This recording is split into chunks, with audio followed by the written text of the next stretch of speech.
제가 말씀과 함께 책자에 있는 글을 읽겠습니다. 오늘 출애굽기의 마지막 날이고요. 97쪽입니다. 출애굽한 지 둘째 해 첫째 달 초하루에 하나님께서는 모세에게 회막을 세우고 증거궤를 들여놓고 휘장으로 궤를 가리는 등의 규례를 말씀하십니다. 또한 아론과 그 아들들을 회막문으로 데려다가 씻기고 거룩한 옷을 입히고 기름을 부어 거룩하게 하여 제사장의 직분을 행하도록 명령합니다. 하나님의 명령대로 아론과 그 아들들은 기름 부음을 받고 대대로 제사장이 됩니다. 하나님의 모든 명령에 따라 회막이 세워지자 드디어 구름이 회막을 덮고 여호와의 영광이 성막에 충만히 임하게 됩니다. 이제 구름이 성막 위에 떠오를 때에는 이스라엘 자손들은 하나님과 함께 앞으로 나아가고 구름이 떠오르지 않을 때에는 멈춰섭니다. 낮에는 여호와의 구름이 성막 위에 있고 밤에는 불이 그 구름 가운데 있음을 통해 온 이스라엘 백성들은 하나님께서 자신들과 함께 계심을 눈으로 보게 됩니다. 아멘. 저희가 방금 읽은 대로 출애굽기 말씀이 딱 끝나는데 40장으로 마치는데 이 마침의 내용이 뭐냐면 회막이 세워지는 것입니다. 1장부터 40장까지 줄기차게 숨차게 달려왔죠. 1장부터 드디어 요셉을 알지 못하는 왕 바로가 세워지면서 이스라엘 백성들이 노예로 전락하게 됩니다. 그러면서 다시 우리를 해방시켜달라, 약속의 땅 가나안으로 보내달라 간절히 기도하죠. 하나님께서 그 기도의 응답으로 모세가 태어나게 하시고 모세가 지도자로 자라날 때까지 양육시키고 훈련시키셨다가 출애굽하여서 드디어 광야로 나옵니다. 그리고 광야에 나와서 둘째 해 첫째 달, 그러니까 출애굽하고 정확히 1년 후에 회막이 세워졌다. 이 이야기로 출애굽기가 딱 끝납니다. 아주 감동적인 말씀이죠.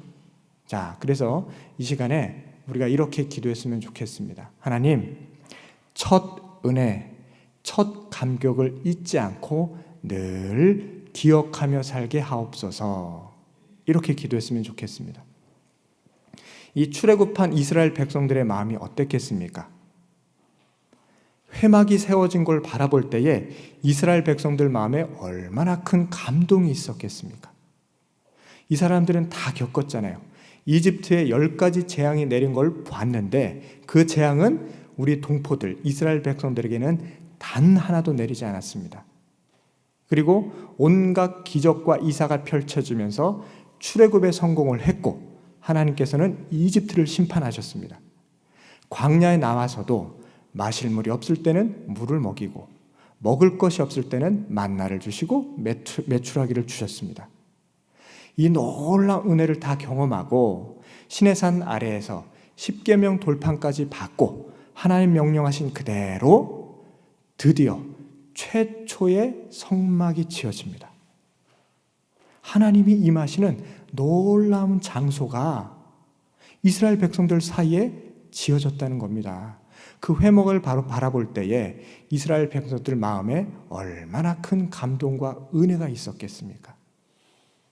그 마음, 그 감동이 지금 이 시간 우리에게도 있으면 참 좋겠습니다.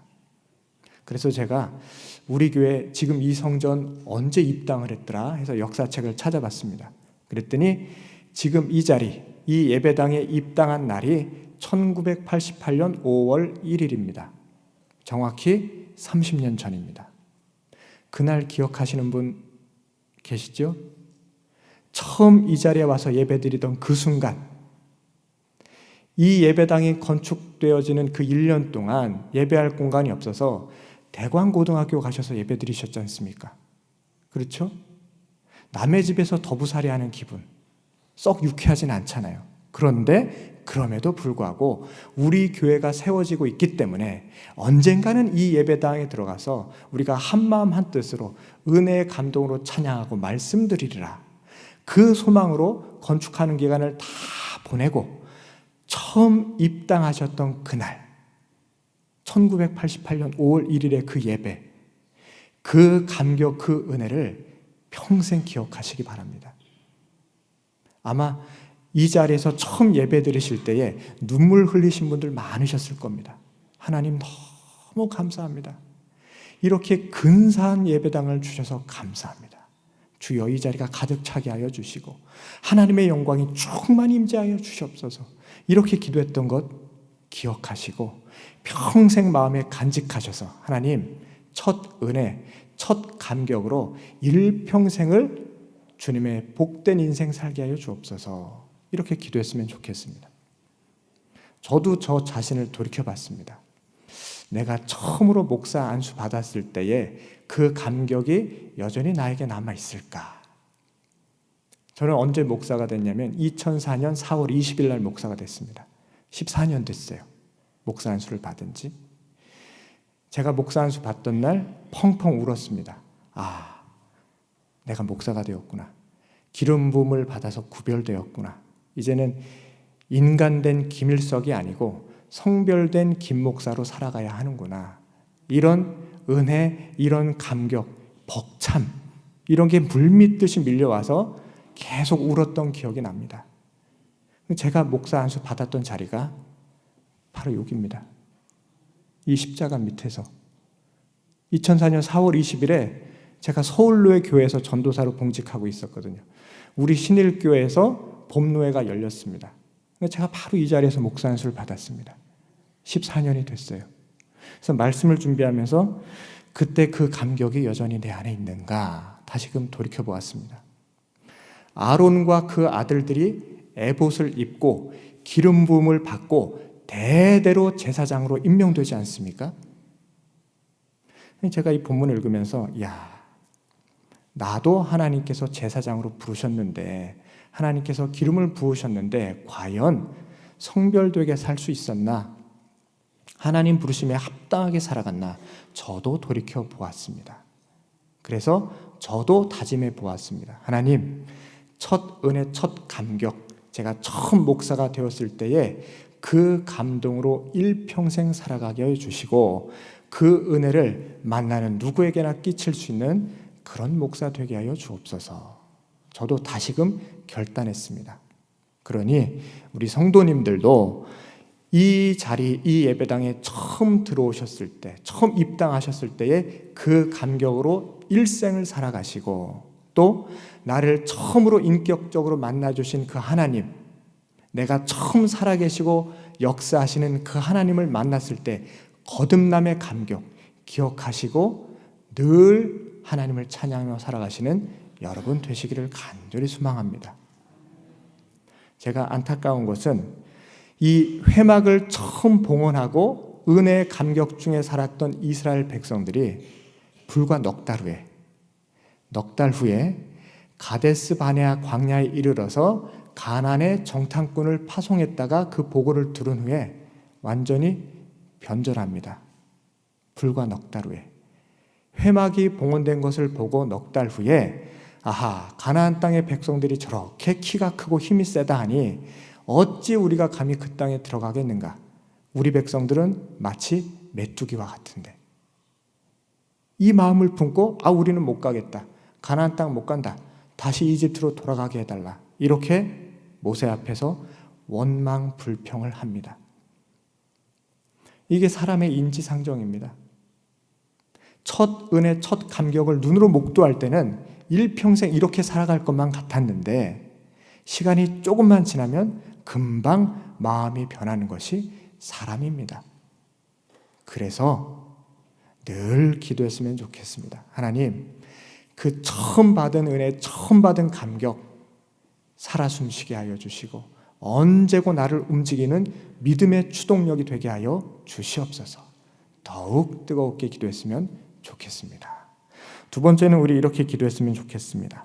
하나님, 우리가 머무를 때와 떠날 때를 온전히 분별하게 하여 주옵소서. 이렇게 기도했으면 좋겠습니다.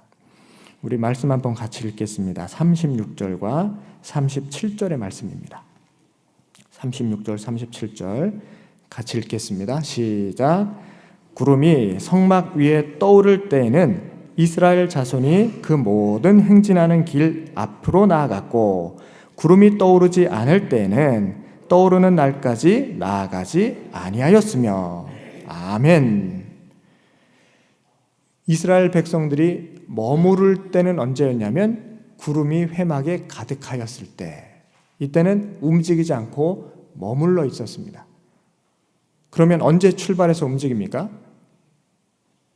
구름이 다 거치고 맑고 화창한 날이 되었을 때, 그래서 앞길이 환하게 보일 때에, 그때에 행군을 시작했다는 겁니다.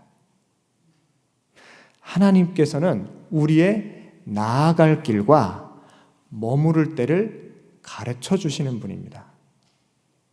종종 우리가 혼란스러울 때 많이 있잖아요. 하나님, 이 일을 해야 됩니까? 하지 말아야 됩니까? 이 길을 걸어가야 합니까? 멈춰서야 합니까? 이렇게 고민할 때, 기도할 때 많으시죠. 이 말씀을 깊이 묵상하셨으면 좋겠습니다. 하나님이 우리를 언제 머무르라 말씀하시냐면 회막이 구름으로 가득 찼을 때에, 그때는 머무르라 이렇게 말씀하십니다. 다시 말해서 확실한 응답이 있기 전까지는 기도하고 머물러서 하나님의 응답을 구하라는 말씀입니다.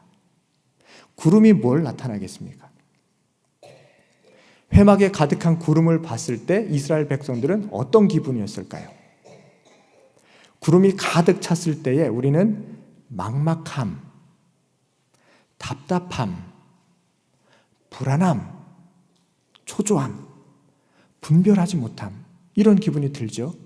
내 눈앞에 안개가 자욱할 때, 구름이 가득 차서 어느 길이 어느 길인지 보이지 않을 때, 그때가 바로 머무를 때라는 이야기입니다.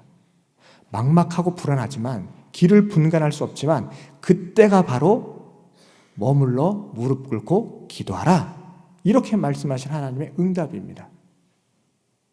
그리고 하나님, 내가 더 머물러 기도하겠사오니 이 구름이 거쳤을 때에 그때 내가 강하고 담대하게 나아가겠습니다, 이렇게 기도하시면 됩니다.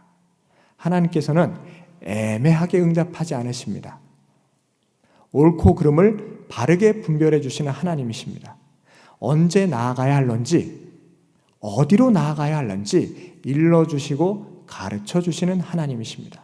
그러니 혹시 우리 인생에 안개가 꼈을 때에, 구름이 자욱해서 갈 바를 모를 때에, 그때는 오히려 감사하시기 바랍니다. 왜냐하면 34절 35절의 말씀처럼 내 앞에, 눈앞이 안개에 가리켜는 여호와의 영광이 충만하다는 겁니다. 모세조차 회막에 들어가지 못했습니다. 하나님이 나를 구름으로 가리셨다는 것은 하나님의 영광이 충만하기 때문에 도리어 감사해야 할 일이고 머물러서 기도해야 할 일입니다. 하나님, 영적으로 제가 온전히 분별하게 하여 주시고 구름이 거치면 담대히 나가게 하여 주옵소서. 그러면 하나님이 언젠가는 반드시 내 눈앞을 가린 구름을 거두어 주십니다. 그러면 아멘 할렐루야 하시고 그때에 행군을 시작하시면 됩니다. 그래서 오늘 말씀 붙들고, 하나님, 혹시 내 마음에 아직도 미혹이 있다면, 혼란이 있다면 더 머물러 기도하게 하여 주옵소서. 마음이 깨끗하여지고 주님의 길이 확실히 보일 그때에 일어서게 하시고 걸어가게 하여 주시옵소서. 이렇게 기도하는 저와 여러분 되기를 간절히 축원드립니다. 우리 함께 기도하겠습니다. 주신 말씀대로 하나님, 첫 은혜, 첫 감격 잊지 않게 하여 주시고, 하나님 처음 만났을 때에, 내가 처음 거듭났을 때에 그 풍성한 은혜로 일생을 살아가게 하여 주옵소서. 이렇게 기도해 주시고요. 주님, 머무를 때는 더욱 기도하게 하여 주시고, 주님이 길 보여주실 때는 강하고 담대하게 나아가게 하여 주시옵소서. 이렇게 다 같이 한 목소리로 합심하여 기도하시겠습니다. 주여 믿습니다. 주여 믿습니다. 주여 믿습니다. 사랑 많으신